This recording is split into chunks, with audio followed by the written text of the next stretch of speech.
Hello learners. Exam के point of view से unit 2 बहुत इंपॉर्टेंट है।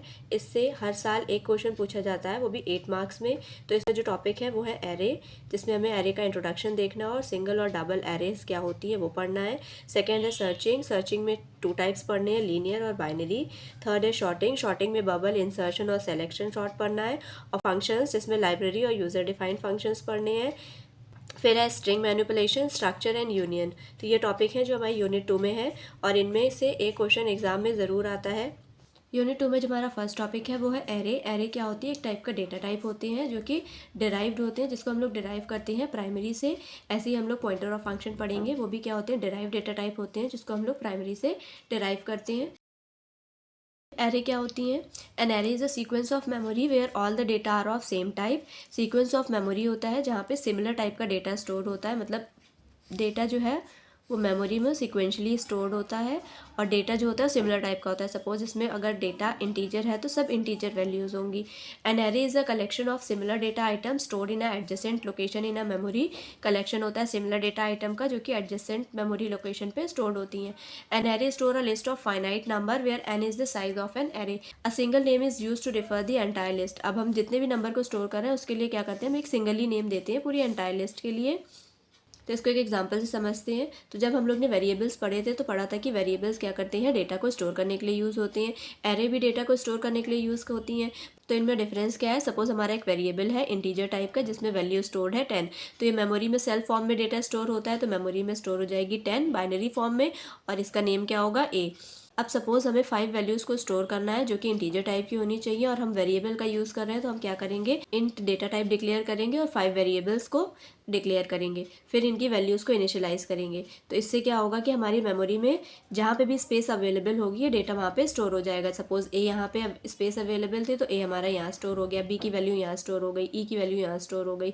तो इसमें हमें क्या करना पड़ रहा है? 5 वेरिएबल्स को डिक्लेयर करना पड़ा, फिर उनको इनिशियलाइज़ कर रहे हैं, तो इससे जो हमारा कोडिंग होती है लेंदी हो जाती है। तो ऐसे ही यहाँ पे जैसे 5 वैल्यूज़ है, अगर हमें 100 वैल्यूज़ स्टोर करनी है तो कोड हमारा क्या हो जाएगा? बहुत ज़्यादा कॉम्प्लिकेटेड हो जाएगा। इसलिए एरेज का कॉन्सेप्ट आया। एरे में क्या करते हैं हम लोग? एक साथ सारे डेटा को स्टोर कर सकते हैं और एडजेसेंट मेमोरी लोकेशन पे। तो इसका जो सिंटैक्स होता है वो क्या होता है? सबसे पहले हम डेटा टाइप लिखते हैं, फिर जो हमारा सब्सक्रिप्टेड वेरिएबल होता है, मतलब जो एरे का नेम होता है वो लिखते हैं, और फिर जो एरे का साइज होता है जिसको हम लोग सब्सक्रिप्ट में लिखते हैं, मीन्स स्क्वायर ब्रेसेस में। तो हमारा सिंटैक्स क्या हुआ? पहले डेटा टाइप, फिर एरे का नेम, फिर एरे का साइज। तो ऐसे हम लोग डिक्लेयर करते हैं। तो हमें साइज से पता चलता है कि इस एरे में कितने वैल्यूज़ को हम स्टोर कर सकते हैं। सपोज हमारे पास ए नाम की एरे है जिसमें हम लोग 5 वैल्यूज़ को स्टोर कर सकते हैं, वो भी किस टाइप की? इंटीजर टाइप की। तो हम लोग इसमें जो वैल्यू स्टोर करते हैं वो कर्ली ब्रेसेस का यूज़ करके करते हैं और कॉमा से सेपरेट करके। तो हमें इसमें जितनी वैल्यू स्टोर करनी है कॉमा से सेपरेट करके हम यहाँ स्टोर कर देंगे। अब मेमोरी में ये कैसे स्टोर होगा? मेमोरी में ये एक साथ एडजेसेंट मेमोरी लोकेशन पे स्टोर होते हैं। तो 5 4 3 2 1 ये इसमें स्टोर हो जाएंगे मेमोरी में, इस फॉर्म में। एरे में जो हम वैल्यू स्टोर करते हैं उसको हम लोग एलिमेंट्स बोलते हैं। जैसे ये हमारे डेटा स्टोर है तो ये क्या है? एक एलिमेंट है हमारे एरे का। अगर 5 साइज़ की एरे है तो इसमें 5 एलिमेंट्स होंगे। अब हर एलिमेंट का क्या होता है? एक नेम होता है। जैसे यहाँ पे वेरिएबल नेम होता है वैसे यहाँ पे नेम होता है। तो यहाँ पे जो हम नेमिंग स्टार्ट करते हैं वो 0 से स्टार्ट करते हैं। जैसे 5 के लिए क्या नेम होगा? ए ऑफ 0। 4 के लिए ए ऑफ 1। तो यहाँ पे जो वैल्यू स्टार्ट होती है हमेशा 0 से स्टार्ट होती है, जिसको हम लोग इंडेक्स या पोजीशन बोलते हैं। ये क्वेश्चन भी मल्टीपल चॉइस में पूछा जाता है कि इंडेक्सिंग हमारी कहाँ से स्टार्ट होती है। तो फर्स्ट नंबर हमारा 0 होता है और लास्ट n-1 होता है। मीन्स हमारी जितने भी साइज़ की एरे होगी उसमें एक 1 सब्ट्रैक्ट कर देंगे तो हमारे लास्ट एलिमेंट का इंडेक्स मिल जाएगा। तो यहाँ पे लास्ट वैल्यू का इंडेक्स क्या हो जाएगा? 4। 0 से स्टार्ट करके 4 तक की हमारी इंडेक्सिंग हो गई। नेक्स्ट है subscript. Element of an array will be referred as a array name. N क्या होता है? कितना एलिमेंट नंबर होंगे, मतलब कितनी साइज होगी हमारे एरे की। The element number in the parenthesis are called subscript. तो जो एलिमेंट नंबर होता है उसको हम लोग सबस्क्रिप्ट बोलते हैं। जैसे कि हमारा 0 1, तो ये हमारा क्या है? सबस्क्रिप्ट है। First element is in the 0th place. First element क्या होता है? 0 प्लेस पे होता है। लास्ट एलिमेंट n-1 प्लेस पे होता है। सब्सक्रिप्टेड वेरिएबल क्या होते हैं? Variable with a subscript is known as a subscripted variable. Variable जब सब्सक्रिप्ट में लिखते हैं तो उसको हम लोग सब्सक्रिप्टेड वेरिएबल बोलते हैं। And it refers to the one value in the array. और ये क्या रिफर करता है? किसी एक वैल्यू के एरे में। जैसे एज ऑफ 0 है तो इस पर कोई ना कोई वैल्यू होगी। सपोज 5 है, एज ऑफ 0 पे क्या वैल्यू होगी? 5। नेक्स्ट है टाइप्स ऑफ एरे। आपके सिलेबस में सिर्फ 2 टाइप्स की एरे हैं, जो कि है सिंगल डायमेंशनल या फिर 1D या फिर सिंगल सब्सक्रिप्टेड, और सेकंड है डबल डायमेंशनल या फिर 2D या फिर double scripted. Single dimensional array क्या होती है? Collection of similar data item in the form of list. List के फॉर्म में जब हम लोग सिमिलर डेटा आइटम को स्टोर करते हैं उसको हम लोग बोलते हैं सिंगल डायमेंशनल एरे। इसमें डिक्लेरेशन होता है, जैसे हम लोग वेरिएबल को डिक्लेयर करते थे डेटा टाइप और वेरिएबल नेम, वैसे इसमें भी डिक्लेरेशन करते हैं। तो इसका सिंटैक्स क्या होता है? सबसे पहले डेटा टाइप, फिर हमारा जो एरे का नेम होता है और फिर उसका साइज वो भी स्क्वायर ब्रेसेस में और सेमीकोलन।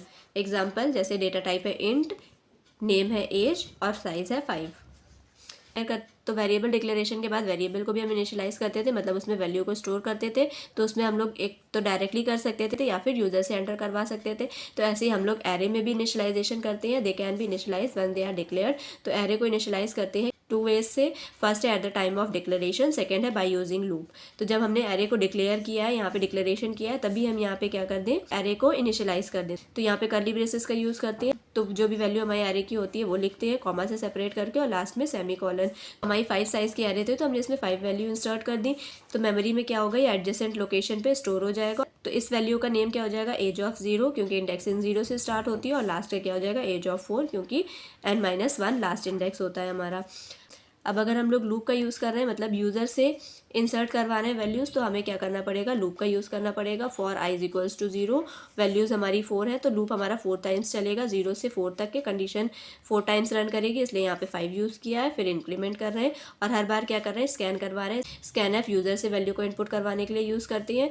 फिर यहाँ पे क्योंकि ये इंटीजर टाइप का है तो यहाँ पे %d, और स्कैन में हमेशा यहाँ पे हम एड्रेस ऑफ ऑपरेटर यूज़ करते हैं, एड्रेस ऑफ ऑपरेटर। फिर यहाँ पे हमें एरे का नेम और जो इंडेक्सिंग है वो यूज़ करनी होगी। तो एज ऑफ 0 सबसे पहले क्या होगा? आई की वैल्यू 0 होगी तो एज ऑफ 0 पे हमारा डेटा स्टोर हो जाएगा जो भी यूज़र एंटर करेगा। फिर लूप दोबारा जाएगा, यहाँ पे आई की वैल्यू 1 हो जाएगी, फिर कंडीशन चेक होगी, कंडीशन ट्रू होगी, फिर से यहाँ पे एज ऑफ 1 पे हमारा डेटा स्टोर हो जाएगा। तो ऐसे ही हमारा कंडीशन फॉल्स नहीं हो जाएगी तब तक कि ये डेटा स्टोर होता रहेगा। तो हमारा at the end as of 4 पे वैल्यू स्टोर हो जाएगी 30। तो ये क्या करा? हमने यूज़र से डेटा को इंसर्ट करवाया है। नेक्स्ट है कि अगर हमने जो डेटा स्टोर किया उसको हमें प्रिंट करवाना है या उसको एक्सेस करना है, तो उसके लिए भी हमारे पास 2 मेथड्स हैं। फर्स्ट है to access a particular element in an array, specify the array name followed by a array index. तो अगर हमें किसी पर्टिकुलर एलिमेंट को ही एक्सेस करना है, सिर्फ एक ही एलिमेंट को एक्सेस करना है, तो हम क्या करेंगे? एरे का नेम लिखेंगे और जिस इंडेक्स के हमें वैल्यू चाहिए वो लिखेंगे। तो सिंपली हमारा उस पर जो भी डेटा होगा वो एक्सेस हो जाएगा। तो अगर हमें सारे एलिमेंट को एक्सेस करना है तो हम लोग लूप का यूज़ करेंगे, फॉर लूप लगाएंगे और यहाँ पे स्कैन एफ की जगह सिर्फ प्रिंट एफ हो जाएगा और लूप कंडीशन सेम रहेंगी। तो जब हमें आउटपुट मिलेगा तो क्या मिलेगा? Element at index %d। तो यहाँ पे %d में हम क्या प्रिंट करवा रहे हैं? आई। तो यहाँ पे 0 1 2 3 4 ऐसे लिख के आएगा कि एलिमेंट्स 0। तो इंडेक्स 0 पे क्या होगी? एज ऑफ आई पे जो भी वैल्यू होगी वो हमें प्रिंट हो जाएगी। सपोज हमारी वैल्यू है 14, इस पे है 15 17। तो यहाँ पे हमें आउटपुट में क्या मिलेगा? Element at index 0 14 \n use किया है तो हमारा नेक्स्ट लाइन में फिर से आएगा एलिमेंट एट इंडेक्स 1, उस पर जो वैल्यू होगी, फिर इंडेक्स एलिमेंट एट इंडेक्स 2, फिर उस पर जो वैल्यू होगी। तो ऐसे हमारी जब तक की कंडीशन ट्रू रहेगी तब तक की हमारी सारी वैल्यूज़ हमें प्रिंट होके मिल जाएंगी। नेक्स्ट है डबल डायमेंशनल। डबल डायमेंशनल में क्या होता है? Collection of similar data item in the form of table. अगर टेबल के फॉर्म में हम लोग डेटा को स्टोर कर रहे हैं तो उसको डबल डायमेंशनल कहते हैं। इसको कैसे डिक्लेयर करते हैं? इसका सिंटैक्स है डेटा टाइप, नेम, रो और कॉलम। क्योंकि टेबल है तो टेबल में क्या होगी? हमारी रोज भी होंगी और कॉलम्स भी होंगी। तो रोज और कॉलम का साइज हमें स्पेसिफाई करना होगा। एग्जाम्पल डेटा टाइप इंट हो गया, नेम एज हो गया और कॉलम हो गई 3x3। तो इसका मीन्स क्या हुआ कि हमारा जो टेबल होगा वो इस टाइप का फॉर्म होगा जिसमें 3 रोज होंगी और 3 कॉलम्स होंगी। तो हमारा जो डेटा होगा स्टोर इस फॉर्म में होगा। अब इसमें इंडेक्सिंग कैसे होगी? तो हमारे ये कॉलम नेम होगा 0 1 2, ऐसे इसमें 0 1 2। तो हर सेल का क्या होगा? एक नेम होगा जो कि होगा एज ऑफ, इसका हो जाएगा रो और कॉलम। तो रो नंबर है 0 और कॉलम नंबर है 0, तो इसका वैल्यू हो जाएगी, इंडेक्स हो जाएगा 0 0, इसकी हो जाएगी 0 1, ऐसे ही 0 2 1 0। रो पहले रो नंबर लिखेंगे, फिर कॉलम नंबर, फिर 1 1 1 2 2 0 2 1 और 2 2। तो अगर हमें एक्सेस करना है तो हमें ये इंडेक्स मेंशन करना होगा या स्टोर करनी है वैल्यू, तो ये इंडेक्स पे ही हम वैल्यू स्टोर करेंगे। जैसे उसमें हम लोग ए ऑफ 0 ए ऑफ 1 पे वैल्यूज स्टोर या एक्सेस कर रहे थे। तो ऐसे हमारे अब 2 सबस्क्रिप्ट हो गई हैं जो कि एक रो के लिए और एक कॉलम के लिए है। अब इसमें इनिशियलाइजेशन कैसे करते हैं? इसमें भी वही सेम 2 मेथड है, at the time of declaration, declaration के टाइम पे, या फिर लूप का यूज़ करके। तो डिक्लेरेशन के टाइम पे कैसे करते हैं कि पहले एरे को डिक्लेयर कर लिया, इंटीजर इंट एज, फिर रो और कॉलम का साइज, फिर यहाँ पे हम ब्रेसेस ओपन करेंगे, ब्रेसेस के बाद फिर एक और ब्रेसेस में हम अपने जो हमारा रो है उसके नंबर्स को इंसर्ट करेंगे, उसको स्टोर करेंगे, मतलब इस रो की, तो 573 हमारा यहाँ स्टोर हो जाएगा 573, फिर कॉमा लगेगा यहाँ पे, फिर यहाँ पे 426, तो ये हमारे इस रो का डेटा हो गया, फिर 358, तो ये इस रो का डेटा हो गया। तो हम लोग कर्ली ब्रेसेस में रो वाइज डेटा को इंसर्ट करते हैं। अगर ये हमारी 2D एरे होती तो हम इसमें सिर्फ ऐसे डेटा स्टोर करते। नेक्स्ट वैल्यू कैसे इनिशियलाइज कर सकते हैं, लूप का यूज़ करके, फॉर लूप। इसमें हम लोग ने नेस्टेड फॉर लूप यूज़ किया है। जब हमने नेस्टेड फॉर लूप आपको बताया था, उसमें बताया था कि एरेज या मैट्रिसेस जब हम प्रिंट करवाते हैं या स्कैन करवाते हैं तो for nested for loop use होता है। तो इसमें क्या होगा, एक जो है हमारा रो के लिए लूप चल रहा है और एक कॉलम के लिए। तो सबसे पहले 3x3 की हमारी एरे है, तो हमारे 9 एलिमेंट्स एंटर होंगे। तो सबसे पहले हम ये वाला लूप चला रहे हैं आई के लिए, तो ये लूप हमारा आई के लिए चल रहा है, और दूसरा चलेगा जे की वैल्यूज़ के लिए। तो जब आई की वैल्यू 0 होगी तो जे का लूप इन तीनों टाइम्स चलेगा, 3 टाइम्स। फिर आई की वैल्यू 1 होगी, फिर जे का लूप 3 टाइम्स चलेगा। फिर आई की वैल्यू 2 होगी तो जे का लूप 3 टाइम्स चलेगा। तो एग्जीक्यूशन कैसे होगा, आई की वैल्यू 0 है, कंडीशन ट्रू है, आई की वैल्यू 1 हुई, फिर फॉर लूप में आ जाएगा, जे की वैल्यू 0 है, कंडीशन ट्रू है, जे इंक्रीमेंट हो जाएगा।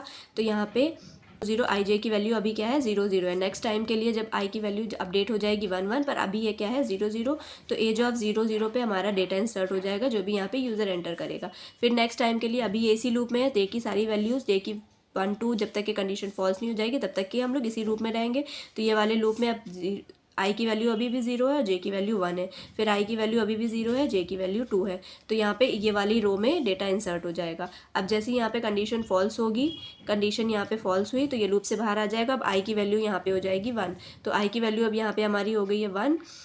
फिर से ये लूप चलेगा। अब आई की वैल्यू 1 है और जे की वैल्यू 0 है, वैल्यू 1 है, जे की वैल्यू भी 1 है, फिर आई की वैल्यू 1 है, जे की वैल्यू 2 है। हमारी जे की वैल्यू इसमें 1 0 1 1 1 2 पे हमारा डेटा स्टोर हो जाएगा, मतलब ये वाली रो में डेटा स्टोर हो जाएगा। ऐसे ही फिर हमारा थर्ड टाइम होगा, जब आई की वैल्यू 2 होगी तो हमारा डेटा स्टोर हो जाएगा। मतलब जब आई की वैल्यू हमारी 0 है तो जे का लूप जो है वो पूरा 1 2 3 टाइम्स चल रहा है जब तक कंडीशन फॉल्स नहीं हो रही। फिर जब आई की वैल्यू 1 है, फिर जे हमारा फिर भी 3 टाइम्स चल रहा है जब तक कंडीशन फॉल्स हो रही है। फिर आई की वैल्यू जब 2 होगी तो फिर जे का लूप फिर से 3 टाइम्स चलेगा। तो इसलिए हम लोग ने नेस्टेड फॉर लूप यूज़ किया है। एलिमेंट अब एक्सेसिंग ऑफ 2D एरे, अगर हमें से किसी पर्टिकुलर एलिमेंट को एक्सेस करना है तो सिंपल हम उसका रो नंबर और कॉलम नंबर लिखेंगे, तो उस पर जो भी डेटा होगा वो हमें प्रिंट होके मिल जाएगा। जैसे एज ऑफ 0 1 पे जो वैल्यू है अगर हमें एक्सेस करनी है तो एज ऑफ 0 पे यहाँ पे जो भी वैल्यू, एज ऑफ 0 पे मीन्स यहाँ पे जो भी वैल्यू होगी वो हमें एक्सेस हो जाएगी। अगर हमें सारे एलिमेंट को एक्सेस करना है तो हम फॉर लूप का यूज़ कर सकते हैं। फॉर लूप में सेम ऐसे ही होता है, सेम ऐसे ही लूप चलेंगे आई की वैल्यू जे की वैल्यू के लिए, पर यहाँ पे बस स्कैनएफ की जगह प्रिंटएफ का यूज़ करके डेटा को एक्सेस कर सकते हैं। नेक्स्ट टॉपिक है हमारा शॉर्टिंग। शॉर्टिंग भी इंपॉर्टेंट टॉपिक है, यह हर बार एग्जाम में पूछी गई है। तो शॉर्टिंग मीन्स क्या होता है, process of arranging data in some order. अगर हम डेटा को किसी ऑर्डर में अरेंज कर रहे हैं उसको हम लोग बोलते हैं शॉर्टिंग। तो अरेंजिंग हम किस अकॉर्डिंग कर सकते हैं, अगर हमारा नंबर है तो हम उसको असेंडिंग या डिसेंडिंग ऑर्डर में अरेंज कर सकते हैं, और अगर अल्फा न्यूमेरिक है तो उसको डिक्शनरी ऑर्डर में अरेंज कर सकते हैं। सपोज ये हमारे पास डेटा है जो कि अनशॉर्टेड है, तो इसकी शॉर्टिंग अगर हम करेंगे तो अगर असेंडिंग ऑर्डर में कर रहे हैं तो ये क्या हो जाएगा, असेंडिंग ऑर्डर में अरेंज हो जाएगा 6 9 10 11 12। अगर डिसेंडिंग ऑर्डर में कर रहे हैं तो हमारा डिसेंडिंग ऑर्डर में अरेंज हो जाएगा। तो शॉर्टिंग की हेल्प से क्या करते हैं, डेटा को हम अरेंज करते हैं किसी एक ऑर्डर में। तो ये हमें शॉर्टेड डेटा मिल गया, ये हमारा अनशॉर्टेड डेटा है, यह मिलता है। ऐसे ही अगर अल्फा न्यूमेरिक है, अल्फा न्यूमेरिक में सपोज ये हमारे पास डेटा अनशॉर्टेड है, तो शॉर्टिंग में क्या हो जाएगा, जैसे हमारी डिक्शनरी ऑर्डर होता है उस अकॉर्डिंग हमारा क्या हो जाता है, डेटा हमें शॉर्ट होके मिल जाता है। तो इसमें ACFGZ मिल जाएगा शॉर्ट होके।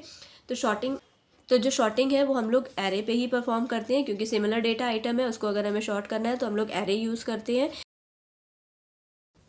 नेक्स्ट टॉपिक है टाइप्स ऑफ शॉर्टिंग। इसमें जो आपके सिलेबस में शॉर्टिंग है वो है इंसर्शन, बबल एंड सेलेक्शन। तो इंसर्शन शॉर्ट में क्या होता है, in this method one element is compared with the rest element and change the position if required. तो इसमें हम लोग क्या करते हैं, एलिमेंट्स जितने भी होते हैं हमारे एरे में तो उसको 1 बाय 1 चेक करते हैं। तो फर्स्ट एलिमेंट जो है वो रेस्ट ऑफ द एलिमेंट से चेक होता है, अगर नीड होती है तो पोजीशन चेंज हो जाती है, और अगर नहीं होती है तो पोजीशन एज इट इज़ रहती है। In this sorting n-1 passes are required for the array of n element. अगर n एलिमेंट की एरे है तो उसमें हमारे n-1 पासेस की रिक्वायरमेंट होगी।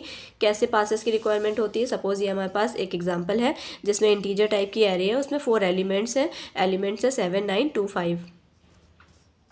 अब n साइज़ की एरे है तो इसमें कितने पासेस होंगे, n-1 मीन्स 3 पासेस में हमारा जो है एरे शॉर्ट हो जाएगी। फर्स्ट पास में क्या करेंगे, फर्स्ट एलिमेंट को रेस्ट ऑफ द एलिमेंट से कंपेयर करेंगे। तो जो फर्स्ट एलिमेंट है उसको पहले 9 से कंपेयर करेंगे, फिर 2 से कंपेयर करेंगे, फिर 5 से कंपेयर करेंगे। और अगर हम असेंडिंग ऑर्डर में अरेंज कर रहे हैं तो अगर वैल्यू हमारी छोटी मिलती है तो इंटरचेंज हो जाएंगी, अगर बड़ी मिलती है तो एज इट इज़ रहेगी। तो सबसे पहले 7 हमारा 9 से कंपेयर हो रहा है, यहाँ पे इंटरचेंज नहीं होगा क्योंकि ऑलरेडी 7 छोटा है।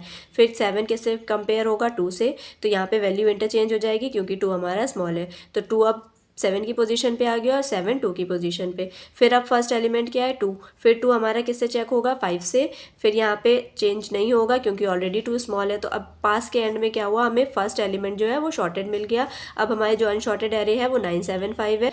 नेक्स्ट पास में क्या होगा कि ये वाला एलिमेंट तो शॉर्ट हो गया। अब यहाँ से हम इस एलिमेंट को बाकी एलिमेंट से कंपेयर करेंगे। तो इसको पहले 7 से कंपेयर करेंगे, फिर इसको 5 से कंपेयर करेंगे। तो 9 7 से कंपेयर होगा, वैल्यू छोटी है तो यहाँ पे इंटरचेंज हो जाएगा।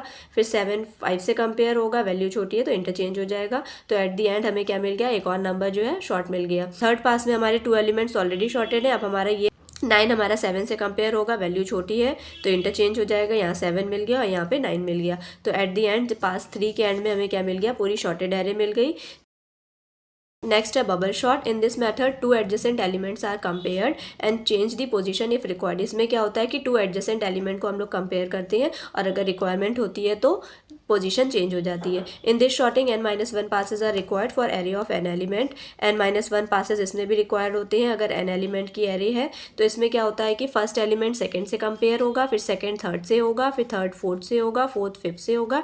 ऐसे एडजेसेंट एलिमेंट हमारे कंपेयर होते हैं। इसको भी सेम एग्जाम्पल से समझते हैं। इंटीजर टाइप की एरे है जिसमें हमारे 4 एलिमेंट है 7 9 2 5। इसको शॉर्ट करने के लिए साइज है 4 तो नंबर ऑफ पासेस 3 रिक्वायर होंगे। तो फर्स्ट पास में क्या होगा, फर्स्ट एलिमेंट सेकंड से कंपेयर होगा, सेकंड थर्ड से होगा, फिर थर्ड फोर्थ से होगा। तो 7 पहले 9 से जब कंपेयर होगा तो ये ऑलरेडी छोटा है तो इंटरचेंज नहीं होगा। फिर हमारा 9 2 से होगा, ये छोटा है तो यहाँ पे वैल्यू इंटरचेंज हो जाएगी। फिर अब हमारा 9 5 से होगा, वैल्यू छोटी है, इंटरचेंज हो जाएगी। तो इसमें जो हमें लास्ट एलिमेंट होता है वो शॉर्टेड मिलता है। तो पास 1 के एंड में हमें एक एलिमेंट शॉर्टेड मिल गया है। अब पास 2 में क्या होगा, फिर से अब इन 3 एलिमेंट्स पे सेम प्रोसेस रिपीट होगा। 7 पहले 2 से होगा, फिर 2 5 से होगा। तो 7 2 से कंपेयर हो रहा है, वैल्यू हमारी क्या है, छोटी है तो वैल्यू इंटरचेंज हो गई है। फिर 7 5 से हो रहा है, वैल्यू छोटी है, इंटरचेंज हो गया। और ये वाला तो ऑलरेडी शॉर्टेड था। तो अब पास 2 के एंड में हमें 2 एलिमेंट शॉर्टेड मिल गए। पास 3 में क्या होगा, अब जो हमारे एलिमेंट बचे उस पर सेम प्रोसेस रिपीट होगा। तो 2 हमारा 5 से कंपेयर होगा, 2 ऑलरेडी छोटा है तो इंटरचेंज नहीं होगा, सेम पोजीशन रहेगी। फिर हमारा लास्ट में पास 3 के एंड में शॉर्टेड एरे मिल गई। नेक्स्ट है selection sorting. In this method first element is interchanged with the smallest और the greatest element from the rest of the array. तो इसमें क्या होता है, फर्स्ट एलिमेंट को तो एरे का स्मॉलेस्ट या ग्रेटेस्ट नंबर होगा उससे ही इंटरचेंज करेंगे। अगर हम असेंडिंग ऑर्डर में कर रहे हैं तो स्मॉलेस्ट नंबर से चेंज होगा, अगर डिसेंडिंग ऑर्डर में कर रहे हैं तो ग्रेटेस्ट नंबर से चेंज होगा। It also required n-1 passes. इसमें भी n-1 पासेस होते हैं। सिलेक्शन शॉर्टिंग में जो हमारे कंपैरिजन होते हैं वो कम हो जाते हैं। तो इसमें ये जो हमारा फर्स्ट एलिमेंट है ये कंपेयर होगा किससे, जो इसमें सबसे स्मॉलेस्ट होगा। तो इसमें सबसे स्मॉलेस्ट क्या है, 2, तो ये हमारा इंटरचेंज हो जाएगा 2 से। तो 2 वैल्यू ऊपर आ गई, 7 2 की पोजीशन पे आ गया। तो फर्स्ट पास में हमें फर्स्ट एलिमेंट शॉर्टेड मिल गया। नेक्स्ट पास में क्या होगा, जो फर्स्ट एलिमेंट है वो जो एरे में सबसे छोटा एलिमेंट होगा उससे इंटरचेंज होगा। तो 9 किससे इंटरचेंज होगा, 5 से। तो 5 यहाँ पे इंटरचेंज हो जाएगा। अब हमारे 2 एलिमेंट्स बचे 7 और 9। फिर थर्ड पास में 7, ये एलिमेंट किससे चेंज होगा, जो इसमें सबसे छोटा होगा। तो ये ऑलरेडी छोटा है तो इसकी पोजीशन चेंज नहीं होगी। तो हमें at the end of pass 3 element क्या है, सारे शॉर्टेड मिल गए।